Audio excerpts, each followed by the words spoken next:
పోరా బయటికి. నేను ఇంకా మ్యాటర్లోకి రాలా. నేను మీ అమ్మాయి ప్రేమించుకున్నాం. ఆ విషయం చెప్పడానికి వచ్చా. బయటికి పో. నీకు మ్యాటర్ సరి కన్వే కాలేదనుకుంటా. నేను మళ్ళీ చెప్తా. నేను మీ అమ్మాయి ప్రేమించుకున్నాం. ఆ విషయం మాట్లాడడానికి వచ్చా. నేను నా కూతురుతో మాట్లాడాల్సి ఉంది. నువ్వు 20 ఏళ్ల నుంచి నీ కూతురుతో మాట్లాడి ఉంటే ఇప్పుడు నాలంటే నీ ఇంటికి వచ్చి మాట్లాడాల్సిన అవసరం ఉండేది కాదు. కానీ ముందు మ్యాటర్లోకి రా. ఎలా నచ్చాడు వీడు నీకు? అది మేమే మాట్లాడుకున్నాం కానీ ముందు మన మ్యాటర్లోకి రా. మ్యాటర్ తేలేదాకా నేను ఎక్కడి నుంచి వెళ్ళను. ఏ మ్యాటర్ తేలాలి? ఎన్నిసార్లు చెప్పాలి సామి? నేను నీ కూతురు అది మాట్లాడడానికి. మేము వస్తాం బాబు గారు. అమ్మమ్మ మీరు కూర్చోండి. మీరు లేకపోతే మామగారు మాటనరు.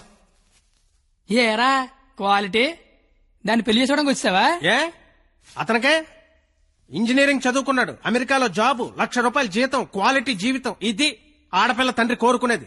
నువ్వు ఉన్నావు. నాకు 20 ఏళ్ళు వచ్చాకో అమ్మాయి నచ్చుద్దని, దానికో బాబు ఉంటాడని, ఆడికి లోక జ్ఞానం లేకపోయినా పర్లేదు ₹1,00,000 తెచ్చి అల్లుడు వస్తే చాలని నాకు చిన్నప్పుడు తెలియదు కదా మావా.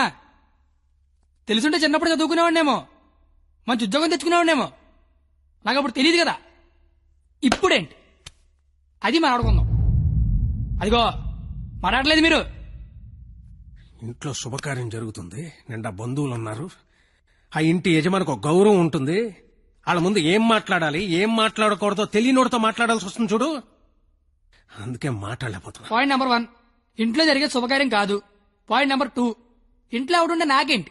పాయింట్ నెంబర్ 3 ఇప్పుడు నీకు నీ గౌరవం ఉంది, కానీ తెల్లారితే నీకు నీ కూతురు ఉండదు. ఇష్టం లేని పెళ్లి చేస్తున్నావు చచ్చిపోద్ది. నీకు నీ గౌరవం ఇంపార్టెంటా కూతురు ఇంపార్టెంటా? 6 నెలల క్రితం పరిచయం నేనే నీ కూతురు గురించి ఆలోచిస్తున్నాను. నువ్వు గౌరవం గురించి ఆలోచిస్తాను సంబంధం లేదు. ఏంటి ప్రాబ్లం ఏంటి?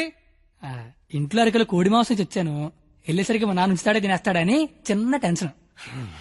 లేకపోతే వచ్చిన దగ్గర నుంచి నేను నీ కూతురు ప్రేమించుకున్నా మొర్రో అంటే మళ్ళీ నీ ప్రాబ్లం ఏంటి అంటావేంటి? ఇలాంటి అలాగా ఏదో ఇంటికి తీసుకొచ్చిన